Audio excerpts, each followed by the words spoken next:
Hello everyone, it's Jennifer Norman. Welcome to day 21 of From My Closet. This is a project that I started to help spread a little bit of insight and some happiness and joy to the world. I provide a little bit of insight, something new to think about with every episode, and then I also give away something from my closet to hopefully make somebody's day. Today, I was thinking about the fact that spirits are down, people are worried about people's health, and emotionally we're all kind of drained. And I want to always see what I can do as far as to help correct that in the smallest way that I know how, but hopefully will have some sort of an impact as people start watching these videos. So I was thinking about the healing and the power that I feel in terms of improving wellness whenever I get a Reiki session. And some of you may have actually seen that on my Instagram and Facebook stories. I actually have my son Kyle doing Reiki as well. He does Reiki quite regularly, and it's just a lovely experience for him too. So I thought that it would be interesting to kind of share a little bit about the chakras, share the chakras.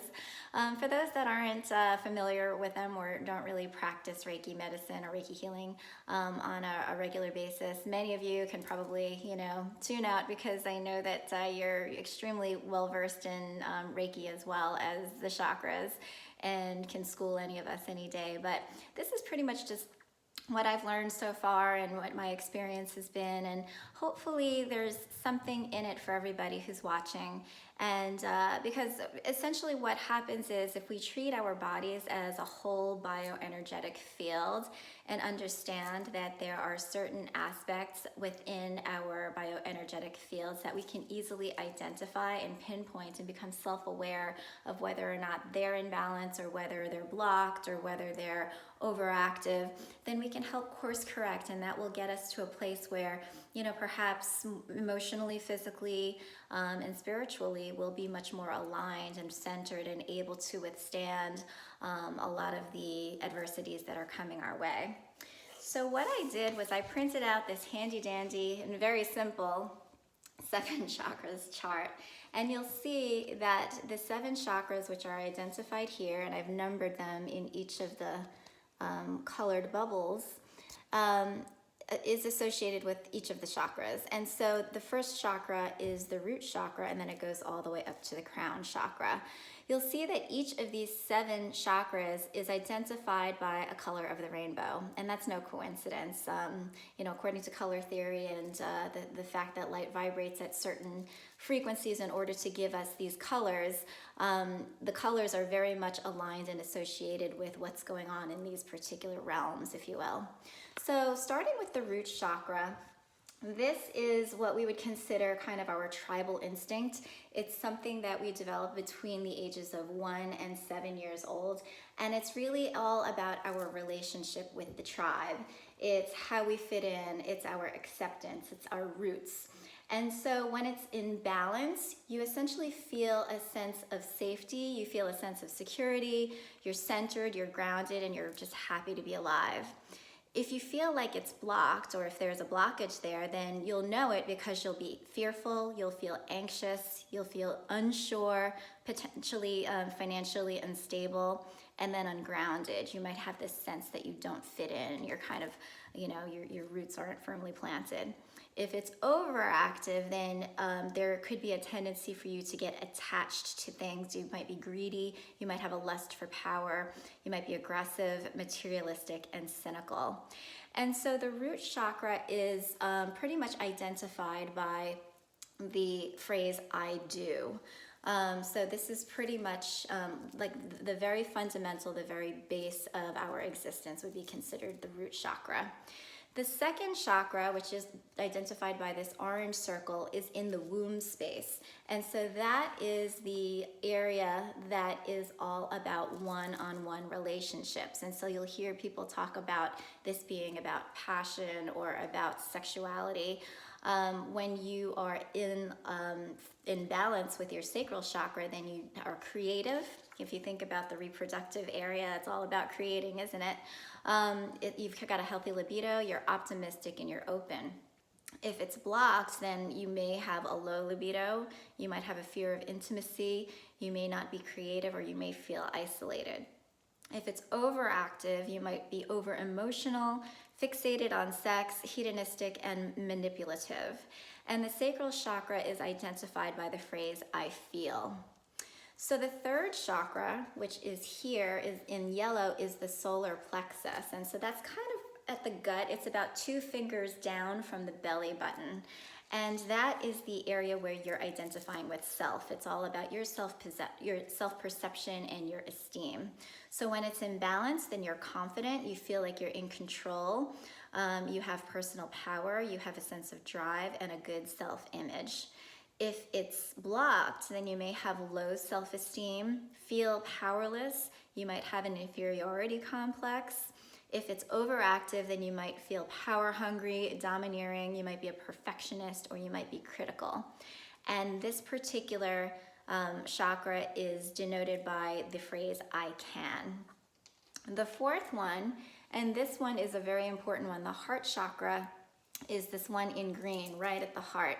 And this is the chakra which really helps to link these bottom chakras, which are considered physical, with the top chakras, which are considered more spiritual. So if you almost think about it like almost like an hourglass shape, then it's kind of like your root chakra is the widest, and then it comes in towards the heart, and then it veers back out, and it starts to kind of flow back out to the top. So the heart chakra is all about your emotion, your feelings of generosity, compassion, and forgiveness. So if it's in balance, then you feel peaceful, loving, compassionate, tolerant, warm, and open.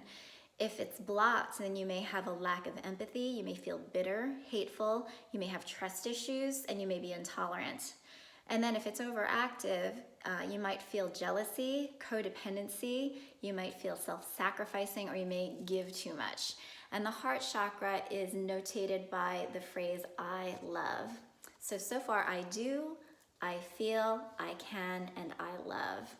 Now moving up to this next one, the fifth chakra is the throat chakra. So you can see it's blue and it's right at the throat. And that is your sense of voice, communication, and choice. So if it's balanced, then you'll have confidence with your expressiveness, you'll be a clear communicator, you'll be creative, and you'll also be able to be diplomatic. If it's blocked, then you might feel that you can't speak for yourself, or you can't, or you're misunderstood. You might be secretive, or you also might not be a good listener. If it's overactive, then the opposite would be true, which is that you could be opinionated, loud, critical, gossipy, yell or talk over other people, or use harsh words. And so the throat chakra is denoted by the phrase, I express. The next one is the sixth chakra, and you'll see that that is in this indigo color up here, right at the third eye, and that is the third eye chakra. And so that is about your mind, and if you think about not necessarily what you see with your physical eyes, but what you see with your mind, it's how you structure your reality, how you see your reality, and then what your lens is for approaching life and how you view the world. If it's balanced, then you're imaginative, intuitive, you have clear thoughts and vision, and you can see beyond the physical. If it's blocked, then you may have poor judgment, you may lack focus, have poor imagination, or can't see beyond the physical. And then if it's overactive, you may suffer from nightmares, delusions, hallucinations, you may be obsessive or see too many spirits. And so this particular chakra, the third eye, is denoted by the phrase, I know or I see. And then last but not least, there is the crown chakra. It's up there in violet at the very top. And that is essentially what your connection is to your spirit or your God source, your higher spirituality. If that is strong and in balance, then you have strong faith, you have universal love, you're intelligent, aware, wise, and understanding. If it's blocked, then you may have depression, learning difficulties, you may have weak faith, anger at the divine, lashing out at God, or a brain fog.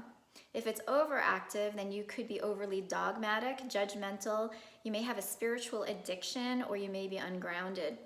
And this particular chakra is notated by I am. So starting from the bottom, I do, I feel, I can, I love, I express, I know, and I am. And so hopefully that enlightens you a little bit.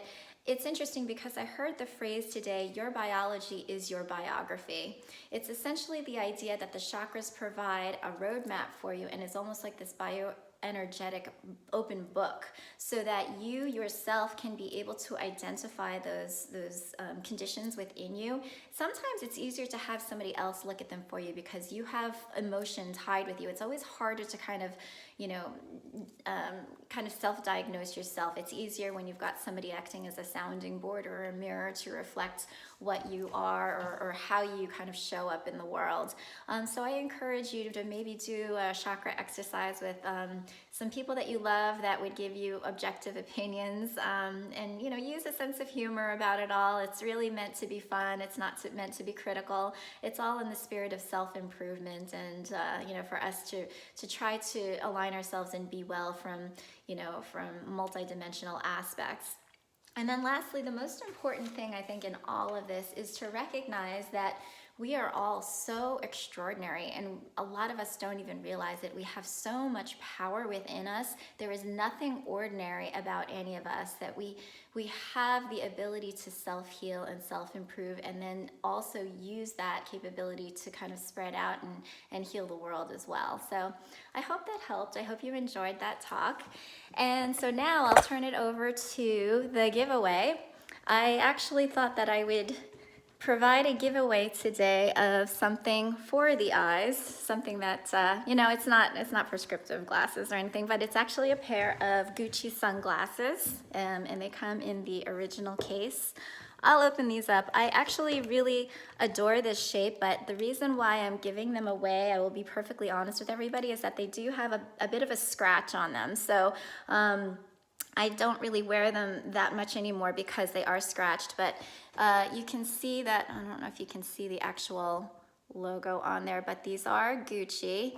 And all right, I'll throw them on so that you can kind of see what the shape is. They kind of look like this.